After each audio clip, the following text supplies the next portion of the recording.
Hi everyone, Michelle here with you on the Hip Kit Club YouTube channel, and today I am excited to be sharing with you my take on this week's sketch challenge.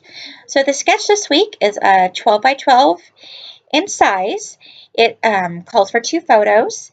I am going to change things up though because I have this one bigger photo that I want to use as opposed to 2, and because I normally scrap my pages in a 9 by 12 size, I'm going to go ahead and go with that. So as you can see, I had already cut out a white background, but as I was going through the pattern papers, looking through them, I came across this beautiful paper, and I thought, you know what? Let's try something different and use this as a background. But, just so you know, I had that white piece of cardstock nearby just in case I started getting a little too uncomfortable because, change is pretty hard.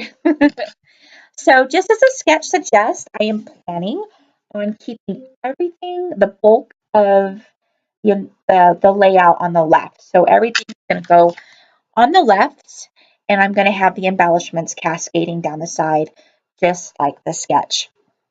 So even though the sketch doesn't call for paper layers, I'm going to go ahead and add those in because that is how I normally scrap. I like to have layers, and it's a good place to add some color and contrast, especially when I have a background that is as busy as it is. So I went ahead and I made sure and chose that really dark blue paper because it really contrasted against the background. And my photo, my photo is the colors are very similar, so I made sure and picked out at least one pattern paper to layer underneath that is going to be very different from both the photo and that busy background. And then, of course, I picked a few more papers out, picking out colors that I liked. Whenever I do my paper layers, I almost always will fiddle with them until I get them into the right spot, and then I use a stapler. Sometimes I use my big stapler, sometimes I use my tiny attacher, but it allows me the freedom to move things around without having to constantly build it, unbuild it, and then put some adhesive on and rebuild it again. It always turns out funky. So because the sketch had this circular element to it underneath, I went ahead and used my sewing machine and just stitched a really big wonky swirly circle onto the background where my photo and papers and embellishments are going to go. It's going to be a subtle detail because it's white. You can't really see it, but it is going to add that extra layer of detail. Now, when I am sewing with my machine, I am not a perfectionist at all.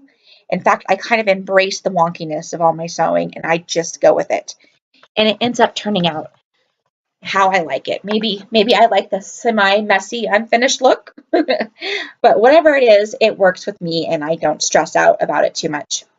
And if I make too big of a mistake, I can always just cover up over it, even sew over it to make it look a little bit more intentional. So as I'm building my layers here, I went ahead and added another circular element. I used a piece of the Pink Fresh Studio chipboard, the larger round leafy circle, and I'm going to actually layer that over my paper stack, but underneath my photo and my piece of vellum that I'm including in there. Now, sometimes putting the title on my layout is perhaps the hardest part when I am making a project. And now for this layout, I'm going to go ahead and go with the guidance of the sketch, and I'm going to place it at the bottom part of my photo so that it's slightly overlapping. But when I'm kind of unsure about exactly what I want to use to make the title or where I want to use my title, I like to actually cut those thickers out and leave them on the backing so that I can easily move them around and I'm not constantly sticking and resticking and resticking. So it gives me some time to play and figure out exactly what works for me. Now, I'm still messing with my layers. Now, I'll do this from the beginning to the end. I will constantly be adjusting and readjusting and trying new things. So because I know that I'm going to do it that way, I almost never tape down the edges of anything. So that way I can always lift up edges and tuck things in. That way, like for this time, I wanted to go back in and add that floral die cut from the package from Pink Fresh Studio that's included in the main scrapbook kit. So because I hadn't glued anything down all the way, I was able to easily pop that thing in there. So back to the title. So I've gone ahead and I'm going to use that collect. But when I had like collect moments in the same font, it just looked way too busy because I have that floral background going down the left side. And then I've got the floral background in the right corner. And it was just like overkill and too much. So what I decided to do was just to use the first part, which is the collect, and then use some of the little tiny alphas that are included in the Project Life Kit. So by choosing two different alphas, I am making my project a little less busy. And I'm also adding in a different texture because the collect is in that nice shiny little plastic, I guess you could call it. And then the moments is in that little flatter color and it's smaller. Plus, if you look at the difference between the fonts, the collect is real loopy and collected, it's in cursive. And the moments, that font is really small, compact, and straight. So I'm adding a bit of variety into something like that, and it makes things a little bit easier to look at as opposed to having that big collect moments in big cursive letters kind of overwhelming my photo. So by only using a part of the phrase thicker, I'm making my page just a little bit more simpler so that when you look at the layout, you really look straight at the photo and not at a big giant title. Now that I have the major components of my layout in place, which are the title, the photo, and all my pattern paper, and my main embellishing, I can go ahead and do all the fun little stuff, like adhere all these chipboard hearts alongside my page, just as the sketch suggested. Now in the sketch, they use triangles going down the side, but I didn't want to do that because I had already chosen a very busy background paper. So instead of adding even more pattern paper onto my paper, I chose to go with a sturdier embellishment. So now I am just going through the remaining embellishments that I had pulled out and seeing if I can add any more additional details to my page. Now I am looking at these puffy stickers for the main reason that they are a different texture than everything else that I use on the page.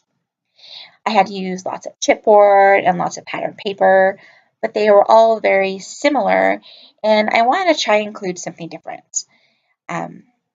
I also, as you can see, I used a little painted wood veneer that also comes in the kits and put that actually on top of the photo on the left side. But as I'm looking at it, I just feel like it is just too small. Like it's not big enough to stand alone. So I'm going to go ahead and try some bigger shapes and see if I can find something else that I like that I can layer over the photo in that corner. But as I was working with the different shapes, those longer ones, they just weren't fitting with it. So I go ahead and cut that idea. And instead, what I came up with is just to layer another die cut underneath that wood veneer embellishment. And that is what solves my problem. So it gives that smaller embellishment a little bit more bulk, and then it really stands out a little bit more on the page.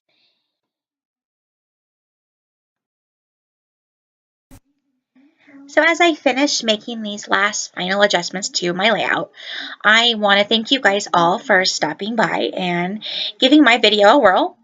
I'll be completely honest with you and tell you that I have not made a video in a very long time, and I have felt very awkward. So all I can say is I can only get better from here, and I'm actually pretty excited to do this. I know when you first do something, it's kind of hard and you struggle a little bit, but as I do more, I will get easier, or at least that's what I am telling myself. So as I mentioned earlier, this layout was for our weekly sketch that we do over on Facebook in our member forum page, where we actually have a prize.